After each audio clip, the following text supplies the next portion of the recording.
morning. Yeah, up and down. We put the code 65 up, then took it down, and then we're just doing some cleaning. So it got a little hot because it's already humid. We are cooking.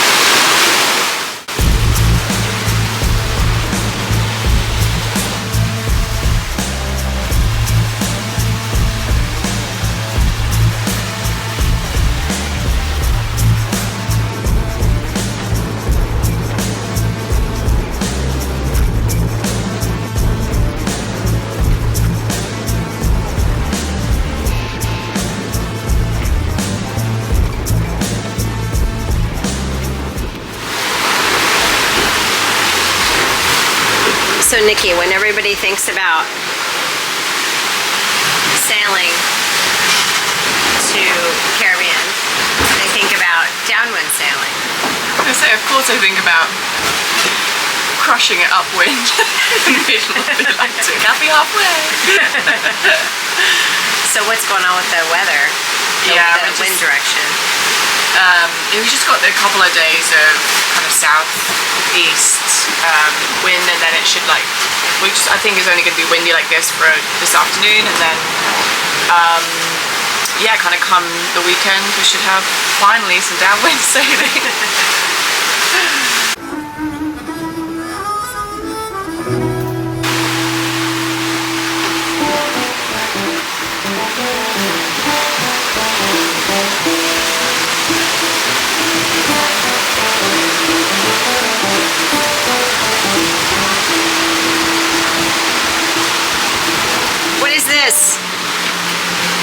What did Nikki just give you? Nail polish, green. Because you're Stephane on this cruise. I am Stephane here, yeah. So I'm part of the team. I belong there.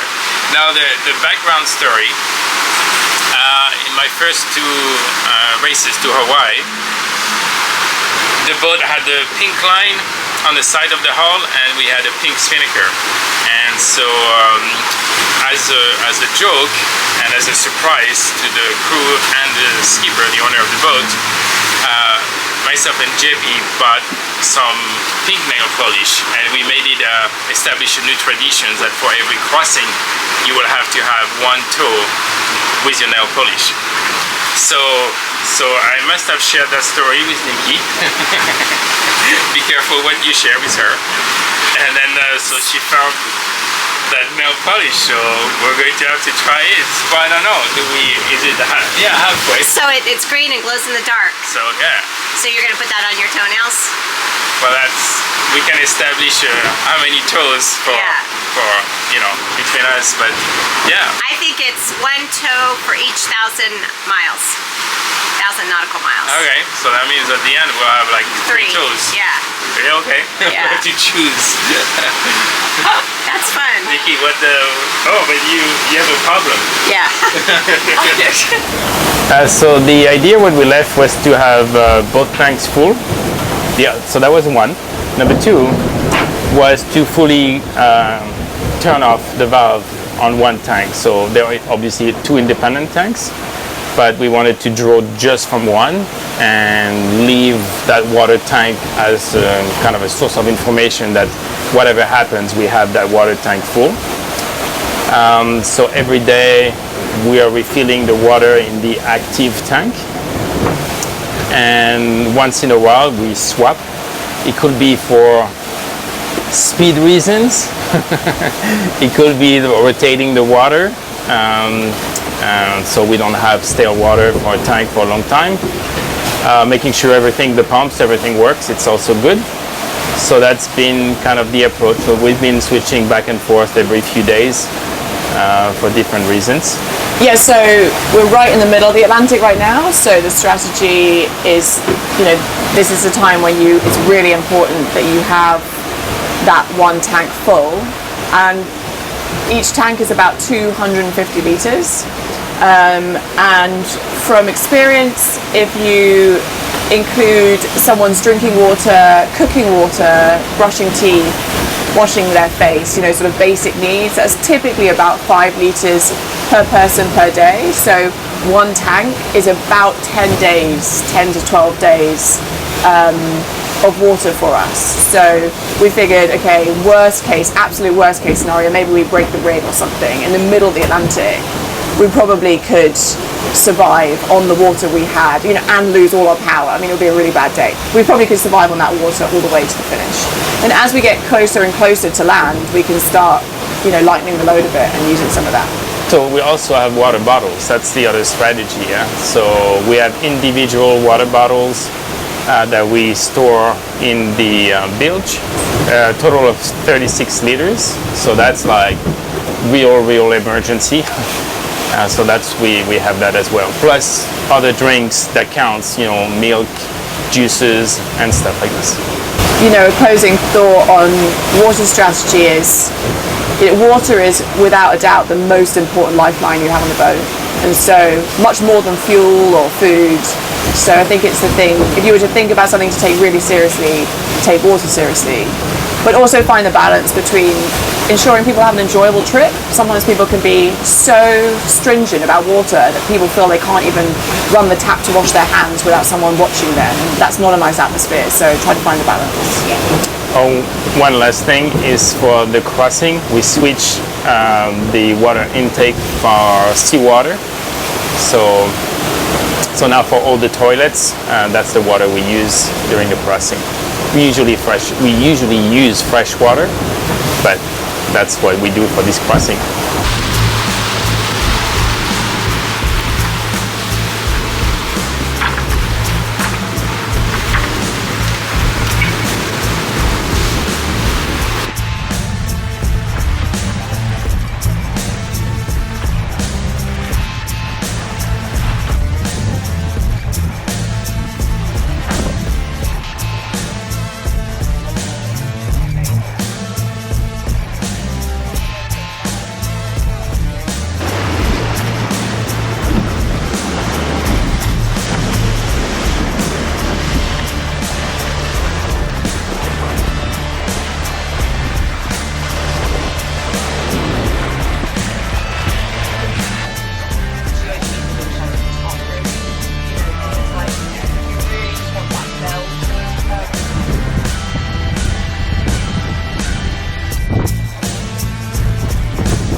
We're going to preface this conversation and say we are going about 22 average knots.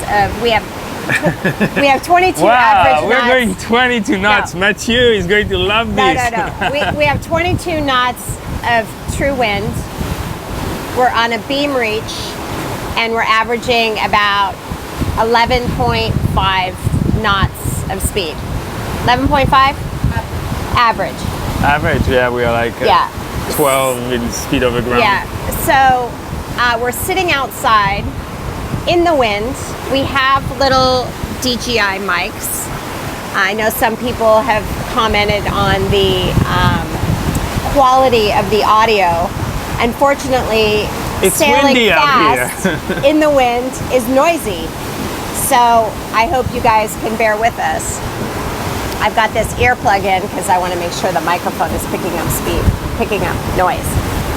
So let's have a little talk because we're halfway now, right? That's what I heard. Today's halfway day, so it's another reason to have dessert. I saw Nikki was practicing a halfway dance. Halfway dance. So we'll definitely stay connected for that coming later. Yeah. She's doing a little dance. I got that on video. So what do you think? You're observing, you woke up this morning and you're like, wow, we're cooking. Well, yeah, I was trying to sleep and then I was like, oh, we're moving fast. And we had the code 65, it was like smooth. And after that I heard the winch. And so based on the sound of the winch, I was like, oh, they're probably furling the 65. Yeah. And it was Genoa, and I was looking on my phone in bed because it was a little bouncy to see the speeds and the wind. And we were like 20 plus, I mean. Yeah. And so it was a full Genoa, full main, and moving along, surfing at times at 12, 13, 15. And now Nikki just put a reef in the Genoa and kind of made some adjustments to the dagger board so the boat is happy and fast. The first half feels already so far away. Well, the first half ended today. What do you mean? Yeah, but if I go back, Oh, to the beginning. yeah, I just love now, like it's sunny every day, it's warm every day, every night, short t-shirt, no shirt. Yeah, it's Also, really warm. It's nice. so that's the beauty of it. You'll get the sunsets in front of you, that's nice. We have the chance to have the moon, so we typically get the moon behind us in the evening. And so all this is like very enjoyable. Yeah, and the watch schedule's worked out. A lot of people asked us about the watches. We are rotating through 3 watches, basically 4 hours during the day and 3 hours at night. And so nobody has the same time either. So everybody has a different time. And I think it's worked out pretty good. Nikki and Segalin are on watch together, which means Segalin gets a lot of good instruction and also gets the TRX boot camp as well. And extra snooze also. Yeah. On the couch. Yeah. But more comfort. Yeah, it's nice. And yeah, so what are you most looking forward to in the second half? So, because we haven't had like trade winds the whole crossing, and I was looking at the average yesterday. I'll have to look at this since the beginning. That was pretty amazing. I was thinking back, like how fast on average we've been going, knowing we've had many different conditions. Yeah. And no trade winds yet. So I'm looking forward to, I think, getting some trade winds the last few days. So I'm looking forward to try our symmetrical spinnaker, see how that feels on the boat. We have some topics to talk about with Nikki, trying to get as much knowledge from her. And some procedures. So we outlined yesterday kind of some procedures we want to map out. Putting up and taking down the A2, doing the downwind reefing, which we practiced a couple times, but mostly at night, and we haven't kind of gone through the specifics and written it down, which I think is good to memorize. So we each know the roles and can do them regardless of who's doing which role. So I think that'll be good. Talking through reefing plan and conditions, and then a life jacket policy. So a life jacket policy. No, I'm doing good. And yeah, dagger boards. Dagger boards, yeah. I'm also updating the polars. So it's kind of data, science, and an art. So we're going to sit down with Nikki and manually make some adjustments to the polars. Cool. Yeah, I mean, on one way, yeah, it's we've covered so many sailing angles. Yeah, it's been great. So our polars are going to be like really good after this trip. Yeah. So very different from a regular trade wind crossing. Right. So happy halfway day, guys. Thank you for coming along this cruise with us. And it's been great to hear the comments and the advice. And keep it coming. And don't forget, if you're going to be in the area, make sure you make plans to meet up with us in Miami in mid-February. We would love to meet you and chit-chat. We're also going to be at the Blue Water seminar by Outremer and be talking about our experience here, but you've been able to see it firsthand. So yeah, so if you go to Miami, just go to Outremer website and you can register for this seminar. Yeah. There'll be other speakers with lots of experience. Yeah, including the O'Kellys too. So they're planning on leaving Le Grand Mott here in a couple weeks and should meet up with us in the Caribbean. Happy halfway day. Yeah, happy holidays, everyone.